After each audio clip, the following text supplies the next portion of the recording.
terdapat salah satu sudut kota Madinah tahun 627 Masehi. Renta buta pengemis dan dia seorang Yahudi. Lelaki tua itu menundukkan badan lingkihnya seperti kain usangi yang teronggok, kepala bergerak-gerak, telinga menjadi matanya seperti kemarin. Jarang yang menghampirinya dan melemparkan sejumlah receh untuknya menyambung hidup. Dia menunggu seseorang yang setiap pagi menjadi yang pertama mendatanginya. Pengemis tua itu yakin pagi ini pun tidak akan ada yang berubah. Dia datang. Pengemis itu mengenali langkah seseorang yang ajak mendatanginya setiap pagi. Dia bersiap untuk mengulangi mantra yang dia rapal setiap hari. Setiap kali ada orang yang menghampirinya dan memberi keping receh untuk menyambung napasnya, janganlah engkau mendekati Muhammad karena dia orang gila, pembohong dan tukang sihir. Jika engkau mendekatinya, engkau akan dipengaruhinya. Dimulai. Ini pengulangan setiap hari, rutinitasnya yang tidak pernah terganti. Seseorang itu akan menyuapkan makanan lunak kepada pengemis renta dengan mulutnya sendiri, perlahan dan penuh kelembutan, seperti induk burung yang menyuapi anaknya melalui paruhnya. Makanan selembut apapun akan sulit dikunyah oleh pengemis renta itu. Apa yang dilakukan seseorang yang senantiasa mengunjunginya setiap pagi sama saja dengan surga. Dia tidak pernah melakukan apa-apa, hanya menganggakan mulutnya. Makanan yang halus siap telah berpindah ke rongga mulutnya.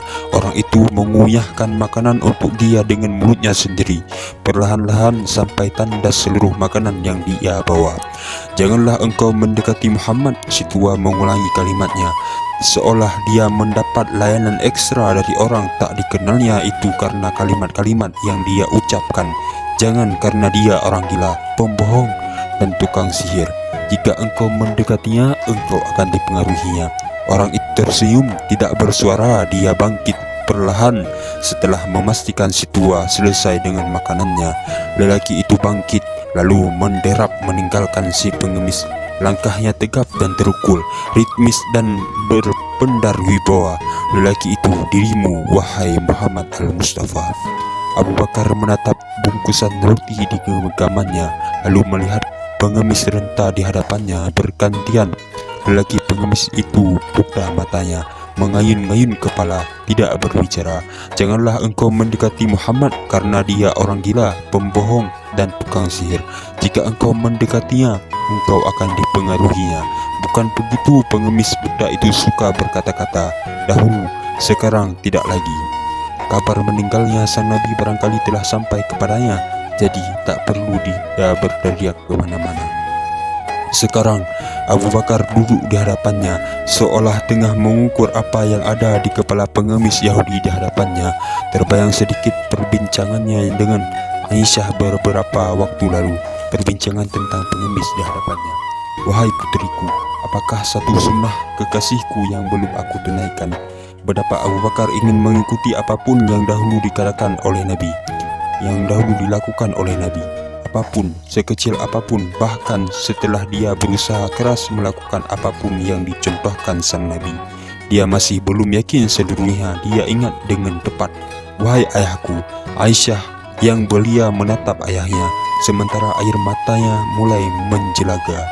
Engkau adalah seorang ahli sunnah, dan hampir tidak ada satu sunnah pun yang belum engkau lakukan, kecuali satu. Apakah itu? Mengerut dahi Abu Bakar. Ternyata benar bahwa pengetahuannya tentang sang Nabi bukan tanpa celah sama sekali. Setiap pagi, Rasulullah selalu pergi ke ujung pasar dengan membawakan makanan untuk seorang pengemis Yahudi yang buta di sana. Di sini, Abu Bakar pagi ini tak mau menunda lama. Ingin dia tuntaskan apapun yang dahulu dilakukan sang Nabi, dan dia punya kemampuan untuk menyamai pengemis buta itu sama seperti hari-hari sebelumnya, menunggu belas kasihan orang-orang.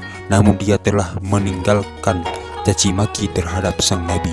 Abu Bakar membuka bungkusan yang dia siapkan, mengambil potongan roti darinya, kemudian menyuapkannya ke mulut sang pengemis. Ini tidak susah, sunnah yang mudah. Akan tetapi tertahan dengan tangan Abu Bakar ketika pengemis buta itu menyentakkan kepalanya, menjauhkan mulutnya dari tangan Abu Bakar. "Siapa kau? Sudah beberapa lama tak datang seseorang yang menyuapinya makanan." Dan pagi itu hadir di hadapannya seseorang yang hendak melakukan hal yang sama. Namun pengemis itu merasakan perbedaan di antara keduanya. "Engkau bukan orang yang biasa datang kepadaku." Dua bola mata yang tak lagi melihat cahaya itu bergerak-gerak. Ada kemarahan di sana.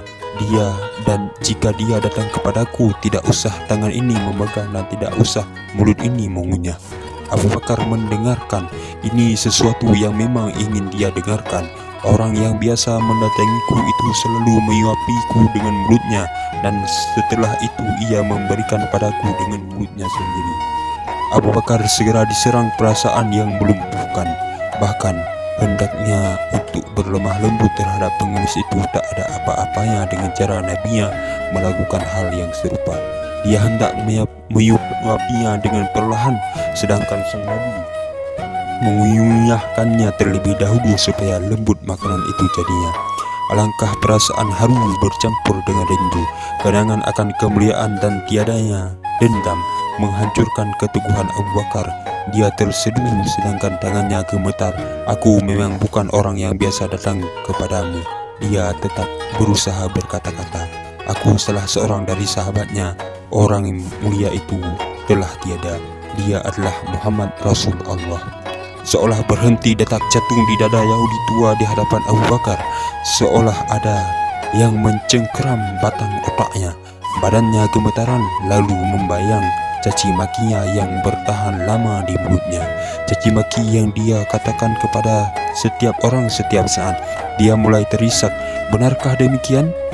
Buruh badar ringkih yang napasnya pun telah tertatih dan kini mulai menyesali dirinya sendiri. "Selama ini aku selalu menghina, memfitnah dan menjelek-jelekkannya. Tapi terputus-putus kata-katanya. Dia tidak pernah memarahiku sedikitpun. Dia selalu mendatangiku setiap pagi, membawakanku makanan. Dia begitu mulia." Bertangisan Abu Bakar dan lelaki tua yang mengingatkan dia kepada junjungannya, menjejaki apa-apa yang pernah dijejaki seseorang yang dicintai. Terkadang semacam mengentakkan dada dengan palu kerinduan. Selesai.